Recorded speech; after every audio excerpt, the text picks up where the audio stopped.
Xiaomi akhirnya resmi menghadirkan Redmi Note 4 di Indonesia. Smartphone berspesifikasi kelas menengah ini dijual dengan harga 2,4 juta. Terus dengan harga segitu, apa aja sih yang bisa dilakukan sama smartphone ini? You said the same thing I told ya.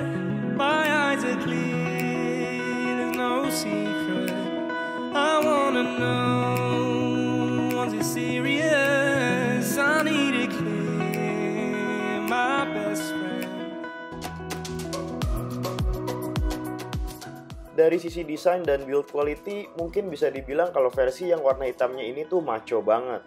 Bagian belakangnya emang nggak dibuat 100% aluminium, karena pada bagian atas dan bawahnya itu berbahan plastik untuk antena band.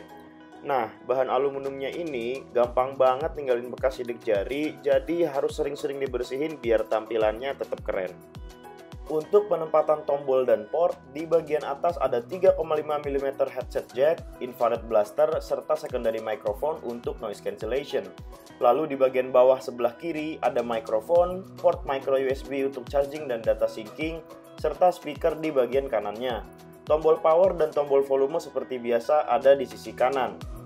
Sedangkan untuk di bagian depan atas terdapat earpiece, kamera depan 5 MP, serta sensor proximity. Di bagian bawah layar ada 3 tombol kapasitif yang bisa menyala untuk recent apps, home, dan back.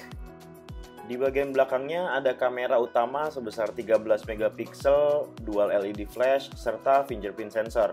Nah, fingerprint sensor ini bisa didaftarin hingga 5 sidik jari dan performanya coba deh lihat.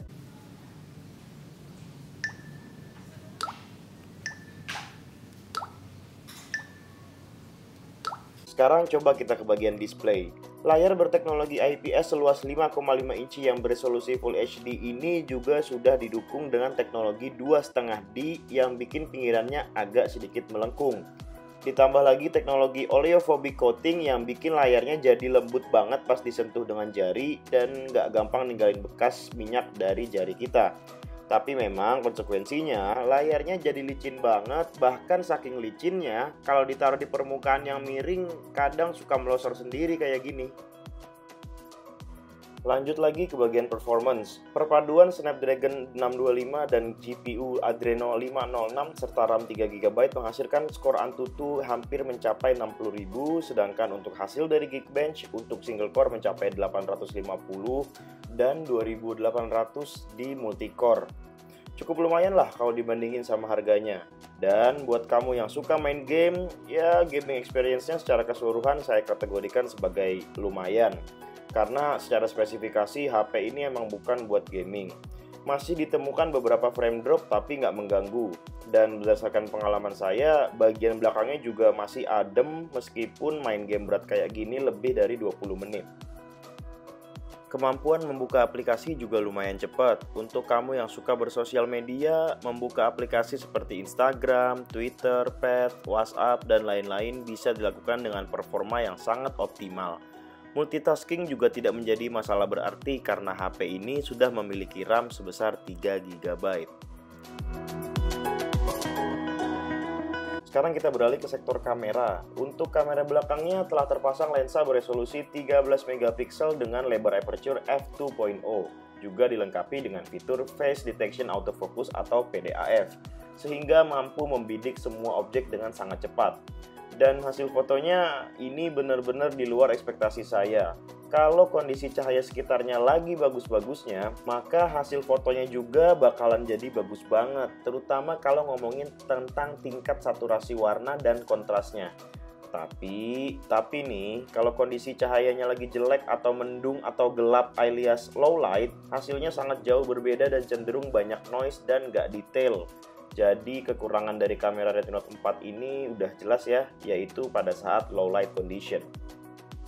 Kalau ngomongin hasil perekaman video yang bisa merekam sampai resolusi Full HD, ya kurang lebih mirip-mirip lah dengan Xiaomi Redmi 4 Prime yang udah pernah saya review. Hasilnya agak sedikit bergoyang karena memang kamera ini tidak dilengkapi dengan optical image stabilization. Tapi untuk auto exposure udah lumayan oke, dan kalau ngomongin tentang kecepatan pengambilan fokus, menurut saya agak sedikit lama, tapi buat ngakalinnya biar fokusnya cepet, ada fitur touch to focus, jadinya ya nggak terlalu masalah kan.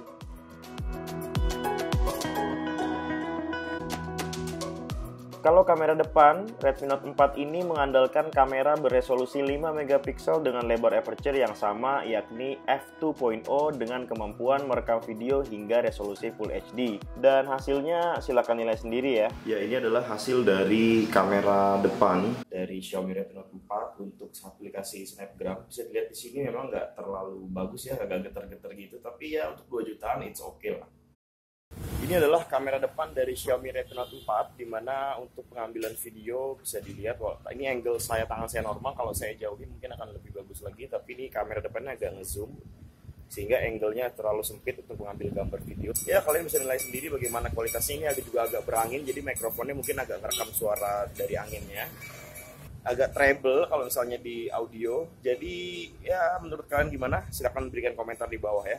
Nah, kalau ngomongin soal ketahanan baterai, bisa dibilang ini adalah salah satu HP dengan baterai paling awet yang beredar di pasaran saat ini. Baterainya bisa tahan lebih dari sehari untuk penggunaan yang cukup intensif seperti memakai GPS untuk nyari beberapa alamat via Google Maps dan untuk nonton video di YouTube lebih dari setengah jam dengan screen on time mencapai 8 jam lebih. Terakhir, tentang kekurangan dari HP ini, saya titik beratkan kepada software MIUI yang berjalan pada HP ini. Notification badge yang nongol di logo aplikasi yang mendapatkan notifikasi ini bisa dengan mudah hilang kalau kita clear all di bagian notification tray, yang mana hal tersebut bikin kita lupa notifikasi apa aja yang sebelumnya masuk. Plus juga, saya mendapatkan goresan halus yang cukup besar pada bagian bawah layar dekat tombol kapasitif yang mungkin diakibatkan dari tidak adanya perlindungan kaca seperti Corning Gorilla Glass pada layar dari HP ini. Dan hal lainnya yang menurut saya cukup mengganggu adalah auto brightness-nya. Kalau lagi di tempat gelap terus pindah ke tempat yang lebih terang, kinerja auto brightness layarnya nggak langsung meningkat untuk menyesuaikan cahaya di sekitarnya. Jadi sepertinya sensor proximity-nya itu tuh kayak kurang sensitif gitu.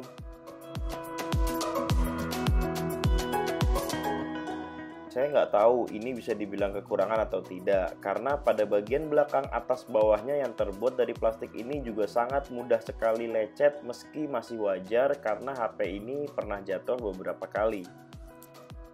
Sebagai kesimpulan, Xiaomi Redmi Note 4 ini menurut saya layak untuk dibeli karena hanya dengan uang sebesar 2,4 juta kita sudah bisa mendapatkan smartphone dengan layar Full HD berkualitas baik, baterai yang awet, performa yang lumayan, dan beberapa fitur di MIUI yang cukup fungsional. Namun perlu diketahui bahwa smartphone ini memiliki kekurangan yang sudah saya sebutkan seperti notification badge, auto brightness yang kurang sensitif, serta tidak adanya optical image stabilization. Mungkin hal tersebut bisa kalian pertimbangkan sebelum membeli HP ini.